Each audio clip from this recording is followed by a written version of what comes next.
Hey, what's up, everybody? This is Andy Arnott with, Amy Weiss. and this is the Seller Roundtable, and we are super excited to have the crew from GS1 here today. Hey, guys, thank you so much for being with us. Yeah, thank you for having us. Yeah, we appreciate it. It's going to be fun. All right, guys. So I guess we should start with who wants to be in the hot seat here, and who is GS1 and why are they important? Let's start out with that. Yeah, absolutely. So first to note, GS1 US is actually a not-for-profit organization, and we're best known as the administrator of the UPC barcode, which all you listeners out there interact with every day when you do self-checkout at the grocery store. There is a unique number embedded in that barcode called a global trade item number. We call it a GTIN here inside the walls of GS1 US. And it's that same number that you provide generally when you set up your Amazon listing. So we were formed in the early 70s within the grocery industry. That UPC barcode was adopted to help that industry solve for long lines at checkout and pricing confusion at the register. And obviously the supply chain has gotten a lot more complicated since the 70s. So there are a lot more acronyms we like to talk about today besides just the UPC. But we do continue to work with businesses to design and implement solutions to common problems. We are a neutral organization, which gives us the ability to host companies that might otherwise be competitors in hopes of seeking solutions that are interoperable across the entire supply chain. And our organization is federated. So GS1 US oversees members and partners that are operating in the United States. But there are 116 member organizations representing countries or regions. So for example, there's a GS1 Canada, GS1 Indonesia, GS1 Mexico. And I wanted to point out that phrase, member organization. Any company that comes to us for a GTIN is considered a member. So I'm sure there's plenty of them in the audience already, and hopefully many more to come as they launch new businesses and products. Yeah, I'm going to just add a little bit onto that. So when she talks about our membership, it includes organizations like the Walmarts and the Coca-Colas. But what we like people to know, in fact, over 80% of our membership is actually small business, and it's our fastest growing segment. We all know how the pandemic accelerated online business over the past couple of years. I mean, Amazon sellers grew by 45% since 2019.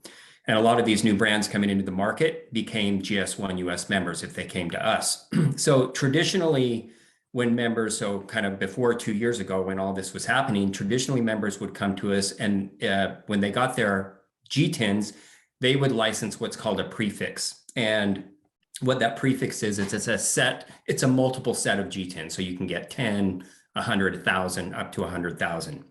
Well, we identified that the needs of the small business community was different. And so what we did in 2020 is we introduced the single GTIN. And it's a great option for small businesses who are just starting out and getting online, potentially don't have a lot of SKUs. So in the past 2 years since we introduced this, we've gained over 30,000 new members that have come on just by licensing that single GTIN. They're only $30. You get your GS1 certificate, then you're ready for retail. So it's very simple. Awesome. Well, when you mentioned, Shane, that it was only $30 for this kind of new single GTIN, does that include the cost of your barcodes? Like, or can you make multiple UPCs from that without paying more? Or is that just for your initial registration of your GTIN? So what that is, so a GTIN is that global trade item number. So if you had one item, one variant, it's just one, if we want to call it a UPC barcode, it is just one. But a lot of the people that are joining, that are coming onto Amazon, they don't, they have 3 products. They have 3 different SKUs, And so for them, we were saying, well, initially we were saying you had to buy the minimum of 10. Plus there is a renewal fee on that license every year, where that single GTIN, it's one time $30, no renewal fee, and you're good to go. So it's a great option, obviously, for the results we've seen. So what you're saying is, I'm sorry that I still don't understand, probably because I signed up for GS1 a long time ago when I had the minimum 10 required barcodes, and then I had to upgrade to like 100 because I got past my 10, and Now I have that annual renewal fee. So this is only available for new folks that sign up, not people who are under the existing plan, right? And what it is you're able to pay that $30. And if you have less than 10, it's $30 per barcode. I guess I'm confused because there's your G10, right? But your G10, like you explained, is essentially your UPC is within that. Or you have your G10 14, which is what goes on the outside of your cartons when you're shipping to identify that for US Customs. But I'm confused about what you're actually getting for that $30. So, and Megan, you can jump in here if I'm not explaining it correctly, but what you're getting is, so you're thinking of a prefix.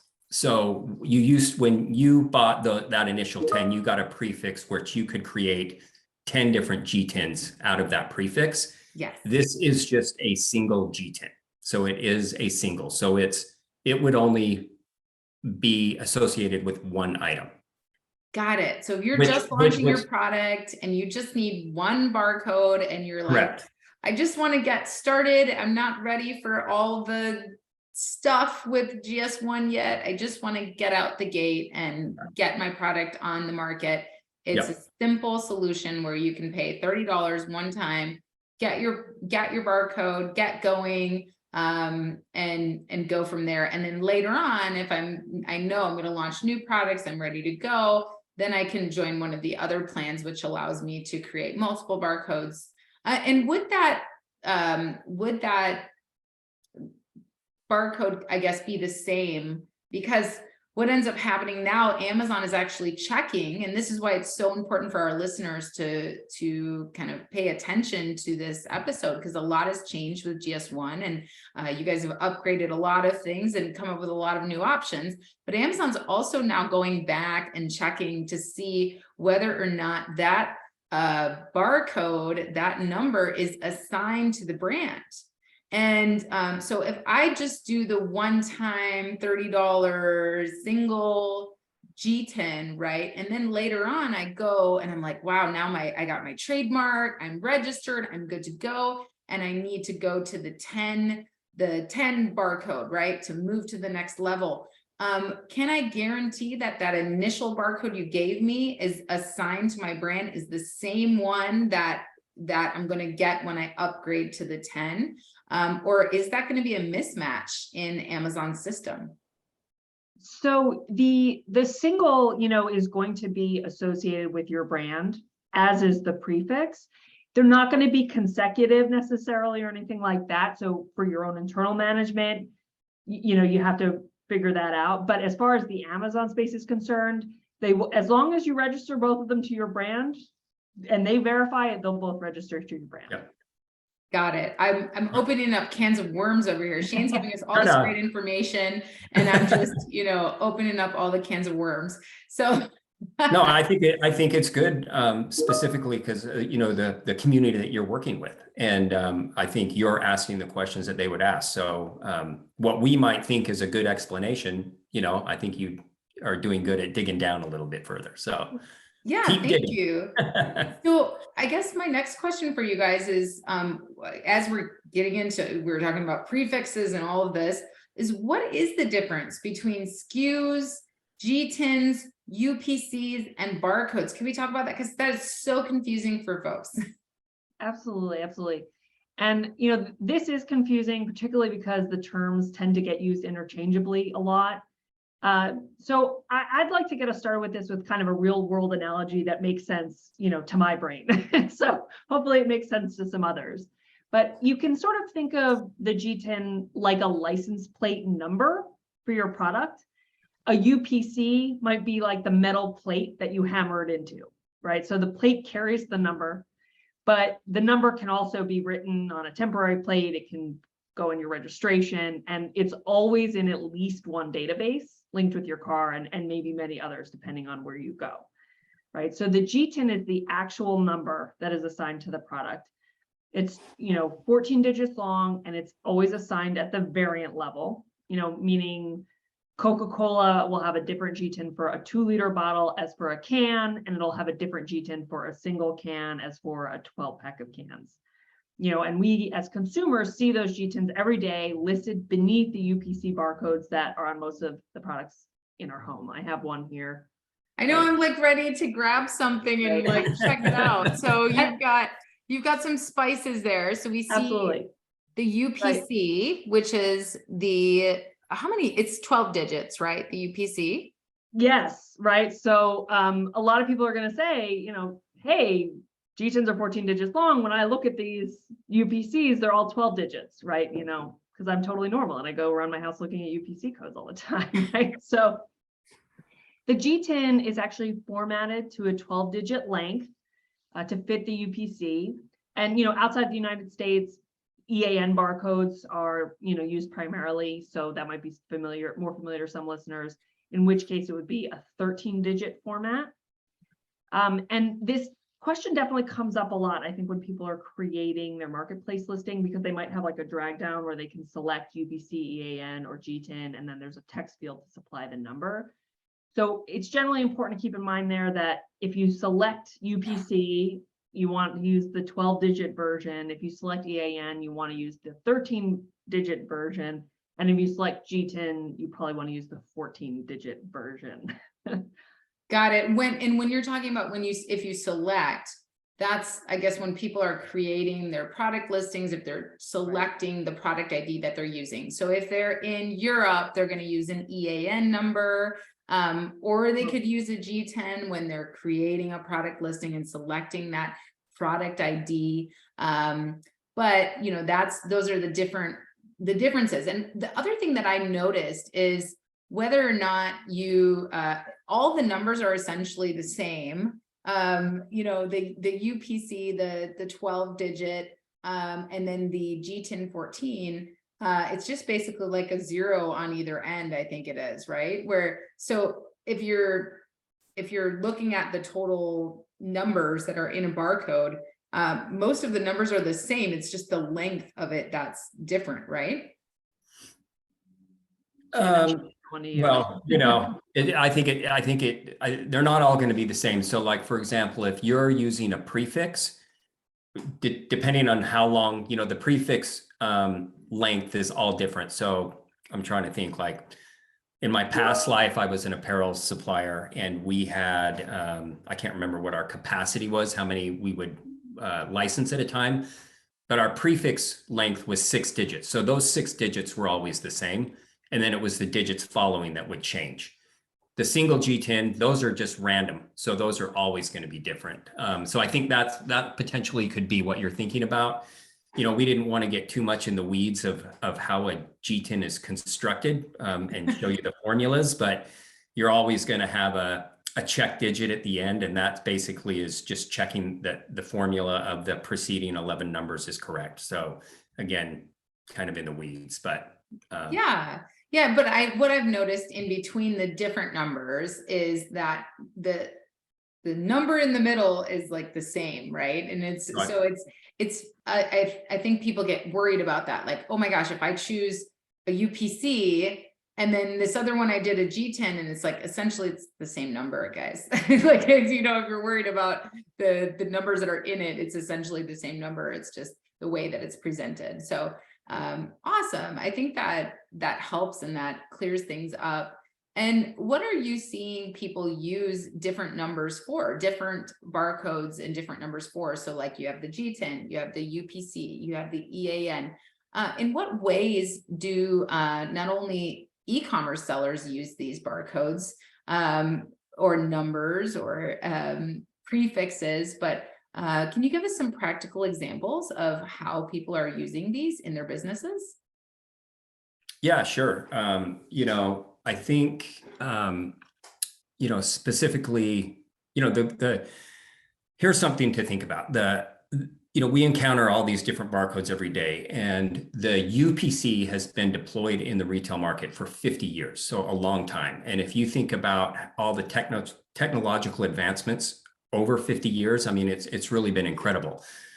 And they say in technology, nothing lasts forever, right? But the UPC seems to have lasted forever. It's 50 years. And so what I think's been really interesting, again, my background is actually retail, is to see how the UPC has been deployed in, started in the grocery industry, like Megan said, started to solve for specific reasons, get faster lines, get the lines going quicker at checkout.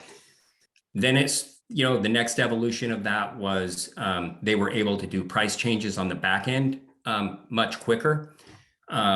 You see it started with UPC that then expanded. You had mentioned it to a GS1 128 SSCC barcode. So these are a barcode. So that's for logistic units. So again, it's, kind of one step above. And then what I think is really interesting is once you get online, how it's made the jump from the physical world over to the digital world, where now you're seeing all these different platforms, Amazon, Google, different marketplaces utilizing that number to uniquely identify products. So because they're indexing billions of products out there in the space. One thing we did want to talk about really quick, because it's kind of new for your listeners, and I don't know if you've heard about it either, but like we said, that UPC barcode's been deployed for 50 years.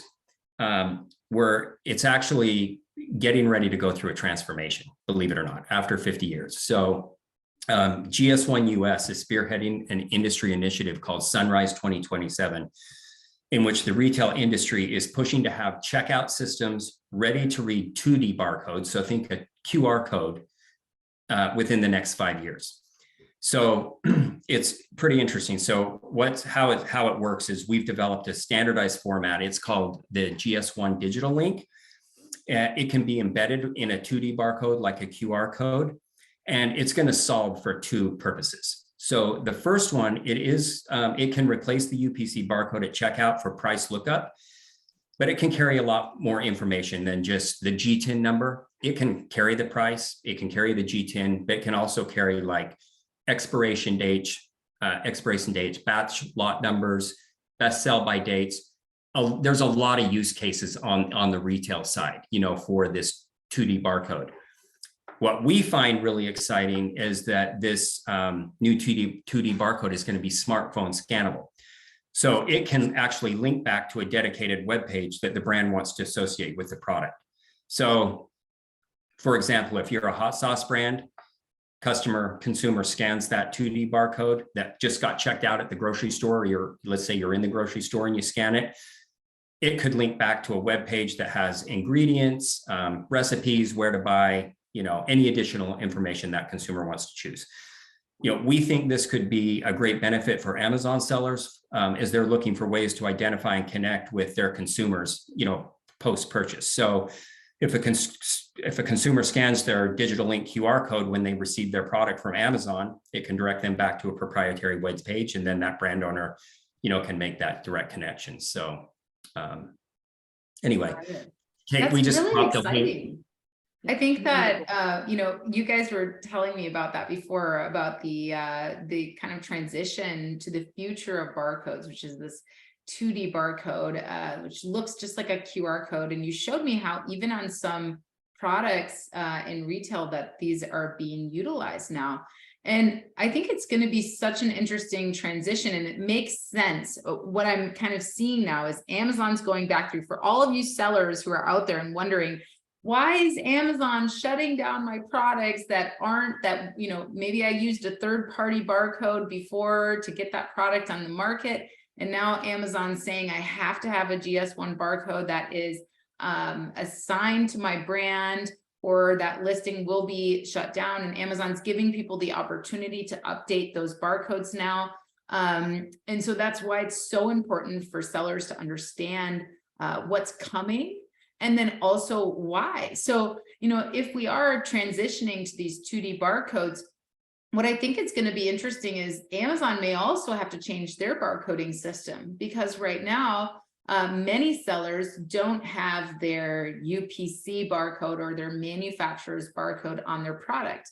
They have an FN SKU, which is Amazon's version of a barcode. And so I think that it's going to be interesting to see if how that will play out when we finally do transition. you know, maybe Amazon will start transitioning more to manufacturer barcodes. And then by the time we get to 2D barcodes, you know, there will be an easier transition. But do you have any insight into how Amazon is going to handle their requirement right now for most sellers to have FN-SKU barcodes as compared to using the manufacturer's barcodes that are used in retail? Yeah, I think honestly, Amy, you probably work on that issue more than us. So you probably have a better perspective on it than we do. You know, I mean, I think, you know, Amazon's a very important part of our ecosystem. You know, our goal is to support sellers in whatever way we can. You know, and it's something we're just going to have to keep working on. Yeah, very cool. Yeah, I think that, you know, it's just good for us to all be aware, right? Obviously, Amazon, in order to create that FN-SKU barcode, they require a GS1, GTIN, or UPC that's assigned to your brand. And then your FN-SKU is created after that. Your ASIN is assigned and your FN-SKU is created after that. So as long as people understand kind of how that works, you first have to go to GS1 and get your GTIN and your barcodes from there. And then after you use that GTIN to create the product on Amazon, then you're assigned an ASIN, which is Amazon's own unique identifying number. And then Amazon then gives you that FN-SKU barcode to put on your products. But you could be like me. I just use my manufacturer barcode on all of my Amazon products. So I do not have an FN-SKU barcode. So there is that option, and that way you're retail ready across the board. So it'll be interesting to see when we transition to 2D barcodes, how that also plays out in retail and in different channels, but very exciting to kind of see what is coming. So, all right, the next question I guess we have for you guys is, you know, why is it so important for Amazon sellers to understand what GTINs are and how are they relevant in e-commerce and the Amazon marketplace? Yeah, I think it's a good question. And what we like how we like to think about is that GTIN, as I was stating before, kind of bridges the gap between the physical and digital world. Among other benefits, GTINs can be used to boost search engine optimization. They can prove a brand's authenticity online, and they can create unified analytics across multiple sales channels. So if a brand has its products across multiple sales channels, you know, if you think about it from the crowded endless aisle and all the search engines, marketplaces, shopping engines, and retailers, they all rely on the GS1 GTIN for the billions of products that they're indexing in order to accurately identify and return the correct information, the correct web page, or the correct image to the consumer. There's a lot of benefits. We're going to highlight like what we see as 4 of those, if we can, real quick. And the first one, obviously, for our audience is marketplaces. You know, when you think of the word marketplace in e-commerce, Amazon always comes to top of mind. They're the largest retailer in the world. 46% of all product searches start on Amazon. But there are other marketplaces out there. You know, there's a lot of them. And again, from my background, I like to compare listing on a marketplace as a hybrid business-to-business scenario. So as a brand, you have to be approved to list. And then once you get approved to be onboarded, you have to follow the marketplace's requirements in order to get your products published. You're competing with a lot of other like brands and products. So you have to make sure your products stand out as authentic and they are what they say they are. Amazon, we know, is very consumer centric, and they want to ensure that their customers coming to the platform are dealing with legitimate brands who sell legitimate products. They require brands to license GTINs from their, they require, what they did is really even pre-Amazon and pre-internet, the retail industry, they actually had these same standards in place to ensure this legitimacy. So they existed already. They required brands to license GTINs from their chosen authority, GS1, and associate their products with these numbers. So when a brand does this, one of the benefits is their product will be linked back to their company. And I don't know how many of your people know that, but it does, it links back to the company that licenses that GTIN, and it can be verified. So we know that Amazon is verifying those, that linkage. The requirement also, it negates bad actors for making up numbers, sourcing GTINs from third parties, or hijacking a brand's current listing. I like to, think of it kind of from Amazon's perspective. It gives them, they're indexing millions of products. It really gives them visibility and a peace of mind that the products that are being listed are authentic to the companies that are listing them. So that's one way it benefits on marketplaces. Yeah, and GTINs and other GS1 standards are essential beyond the marketplace space for really comprehensive omni-channel strategy. The GTIN was literally designed to be used across different retailers. And, Amy, I think you can appreciate this, but growth-oriented businesses are really pushing themselves to go beyond either just Amazon or just their D2C website. Remember in the first half of 2022, 85% of retail sales still occurred in person, which means, if you really want to accelerate your growth, a great way to do it is in traditional brick and mortar retail. If you want to list on, say, RangeMe or apply directly to supply a major retailer, you're going to need GS1 issued GTINs, and you're going to need UPC barcodes on your packaging. And there's other GS1 standards like the global location number and EDI that you're going to start to encounter as your business grows and you're picked up by larger and larger retailers. Yeah.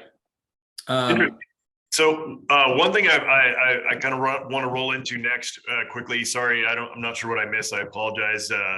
Of course, I have this beautiful desktop set up downstairs, and have all my podcast mic and all the good stuff, and it just seems to fail on me.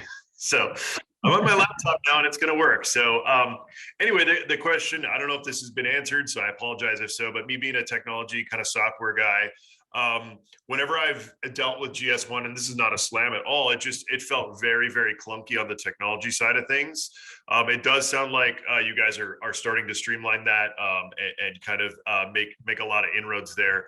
But to me, the biggest gap is not partnering with some of these major retailers like Amazon and kind of like what they did with insurance providers and things like that, where you guys would just partner with Amazon and as somebody's trying to spin up a new brand, have some type of integration with Amazon where they would be able to do it kind of without even having to leave the Amazon seller platform. Any plans to do that, or if I missed any of that, I apologize.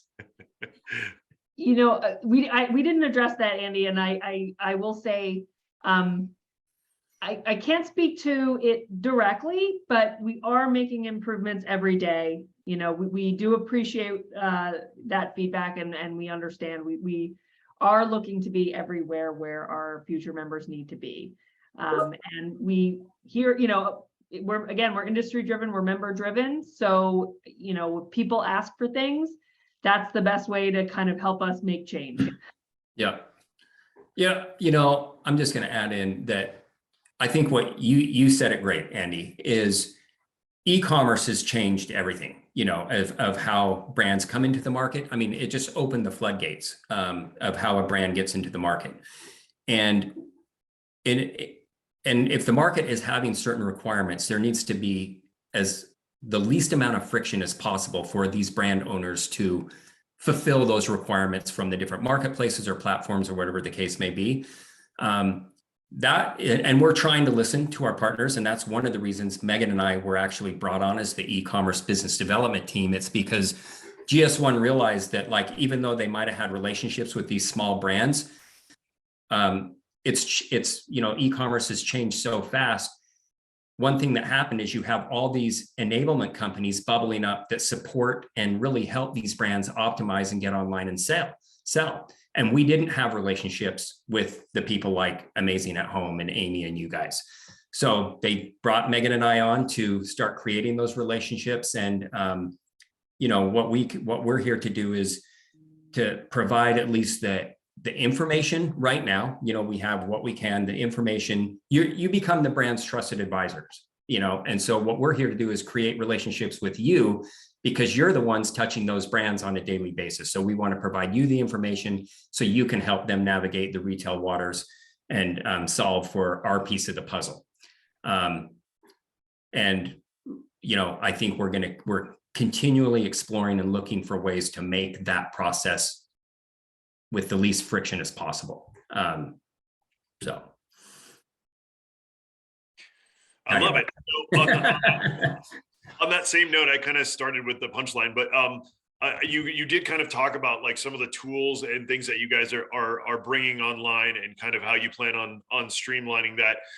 Anything else or any other tools or resources that you guys may have that you know the day-to-day seller might not know about? Because I know that especially for me early on, it was kind of like GS1 was kind of like this dark art, right? Like you didn't really know how to get how to get your barcodes, how to become a member, all these kind of different, which don't seem very hard, but back then it was just kind of an added thing to put on my daily task list to try to figure out, right? So any other resources that you want to sell to or share to make it easier on that new seller? Absolutely. So the first thing along those lines I'd love to talk about is our Data Hub tool. As soon as, like the moment you license either a single GTIN or a prefix, you have automatic access to our Data Hub tool. It comes free. It's a portal where members can create, manage, and store their GTINs. So when a member licenses a prefix, they can, log into Data Hub, assign their GTINs, and it'll kind of keep track of what you used, what you haven't used, just to make it a little bit easier. Amy, you sort of alluded to previously the length of the prefix and the GTIN and how to turn that into a UPC. All of that is done automatically through Data Hub, so you don't have to worry about making a mistake and doing something incorrect. It'll automatically do it for you. You can also assign core attributes to your products in Data Hub. So things like product description, brand name, SKU, weight, etc. With the goal that basically this can be a great tool to serve as the foundation of your product catalog, and then you can download it from there and share it with partners who might be working on your products with you. And it's also a place where you can create barcodes for your products. So you can create UPC barcodes, download the image file, send it off to either your sticker producer or your designer, your packaging designer. You can do it all right there. So that's one great tool. Awesome. Yeah, that's definitely a good one. So the other thing that I would like to kind of touch back on, I heard you guys mentioning it a little bit, is the reselling of barcodes, right? In the early days, that was super common. I even did it, I'll admit, back in the day, because starting out there was not really great information. I was just like, I just want to get my products in front of the shoppers on Amazon, and luckily Amazon did a lot of great things in that sense with exemptions and things like that. But let's make it really clear, because you still will sometimes see people still thinking like it's okay to do that. So just unequivocally, just let people know if that's the right thing to do or not, and why not, and why that you're enabling them to do it easier. Well, okay. Megan and I are looking at each other like, well, I can tell you that what we're trying to do is just help these businesses and small businesses and people coming online make good business decisions. And, there are other options out there. I think what you have to know about GS1 and GS1 US, Megan kind of explained it at the beginning, is that we are not-for-profit. We're a neutral organization. We were spun off by the grocery industry, and the retail industry has designated us as their source for a lot of their retail standards, not just the global trade item number. When you source a global trade item number from GS1 US, here's the benefits that you're going to get. It's going to be globally unique. So there will not be another number in the world that matches that number. It's also globally interoperable. So if you source a GTIN from GS1 US and you want to sell into Europe or Mexico, it will work there as well. It's verifiable. So you do have a lot of these retailers now verifying that that number is linked back to the company for authenticity. And these numbers are stored in our global registry. So those are the benefits that you get with GS1 US. I don't know, and yeah, I think that verifiability is really the key, because we know that verifications are run, and your GTIN should match your company, and that's something that GS1 can provide. You can also use your GS1 certificate as well if you have any issues where something is flagged and maybe it's inappropriate, and it is your GTIN and you did come to GS1. That certificate provides you kind of that authentic proof of you as the owner of that GTIN. That's interesting. So I didn't really think about that angle. That is an additional tool, maybe even to go to Amazon if, like, say your product's getting hijacked or somebody's trying to, sell an inauthentic product. That's just another layer, besides your trademark and maybe your patent or, whatever kind of proof you have. That's just another layer that you can kind of add on top of those things to show that you're the rightful owner of this and that you need this person off. Exactly. Yeah, we've had lots of that. So, is that sort of, I sorry, like I said, I had to switch computers, but is that sort of the driving goal behind some of the new things that it sounds like you guys are rolling out? It's more of like a deeper level of verification, ownership, things like that, kind of giving these brands more tools to prove kind of this product is mine and this is the model, the exact model that goes with this barcode, et cetera, et cetera. Absolutely. Yep. And I think, Shane and I, a big part of why we're here is we really want to try to reach people early in their journey. People are going to make the decisions that they're going to make, but we at least want to make sure they have all of the information to make the best decision for their business going forward. Yep. Love it. All right. So how can sellers, they're like, okay, I'm convinced I'm not going to buy my barcodes on eBay anymore. Where should they go? And what's kind of the first steps they should take in order to make that happen? Go ahead, Meg. Yeah. So, Andy, you alluded to the sort of, before GS1 seeming scary and faceless. So I think, one thing to understand is we try to make it as simple as possible. You can come license a prefix or a single GTIN at gs1us.org. It's a simple checkout process, pretty straightforward. If you have any issues, we have an amazing member support team. They're real people, and they usually their average wait time on a phone call is less than a minute, and they usually can reply to an email within 48 hours. So they're very available, very knowledgeable, and can help you sort of make some, talk through some of the things that you're considering in terms of how many GTINs do I need and that kind of thing. So we try to make it pretty straightforward. Come to gs1us.org. Have any questions, call or email our member support. Yep. Love it. Okay. So if there's any, looks like we didn't get anybody to jump in the Zoom today. Amy, did you have any more questions? No, I just want to thank both Shane and Megan for coming on and just everything you guys do to support the community. I know you've been wonderful at kind of reaching out to organizations like mine and coming here on our podcast and just getting the word out, because a lot of things have really changed. I know recently, Andy, I don't know when the last time was that you logged into GS1. Once you create your barcodes, you don't really need to log in that much as an Amazon seller, but things have really, really changed. You guys have really made it easier to understand. So I would encourage sellers to get out there and log back in, check out everything that GS1 has to offer now, because there's a lot of really great new things coming out. And it's much easier to create a barcode today than it was, a few years ago when Andy and I were trying to navigate it.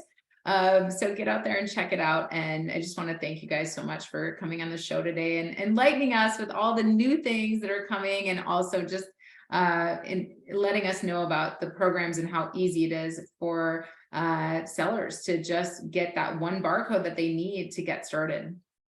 Yeah, absolutely. That's a huge leap forward.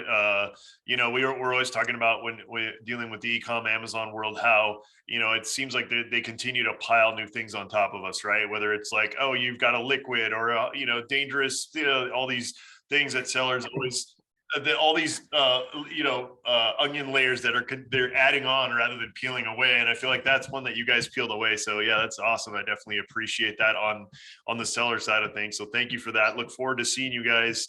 You know, kind of, it sounds like you are upping your technology game. So I'm excited to see, hopefully you guys get more integrations and more kind of partnerships and make it, you know, as easy as possible, because I think it's so important to, you know, have those verifications, have those sellers having, you know, legit barcodes and being able to defend their products, you know, especially from overseas sellers who are kind of cutting a lot of corners that, you know, we can't control. So yeah, thank you guys so much. Really appreciate it.